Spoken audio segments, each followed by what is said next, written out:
Snoring snoring వల్ల మనకే కాదు, మన పక్కన ఉన్న వాళ్ళకు కూడా చాలా ఇబ్బందిగా అనిపిస్తూ ఉంటుంది. ఎక్కడికైనా వెళ్ళాలన్నా, వాళ్ళ దగ్గర పడుకోవాలన్నా కూడా ఈ స్నోరింగ్ వల్ల చాలా బాధపడుతూ ఉంటారు. సో ఈ స్నోరింగ్కి బెస్ట్ టిప్ ఏంటి అంటే ఇలాచీ. ఈ ఇలాచీ తోటి మీరు టీ అన్నా చేసుకోవచ్చు, లేదా మనం ఈ ఇలాచీని నోట్లో పెట్టుకొని నములుతూ కూడా ఉండొచ్చు అనమాట.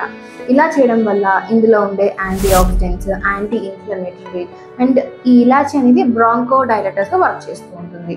అంటే రెస్పిరేటరీ ట్రాక్లో ఉండే కంజెక్షన్ని రిలీజ్ చేయడానికి ఉపయోగపడుతుంది.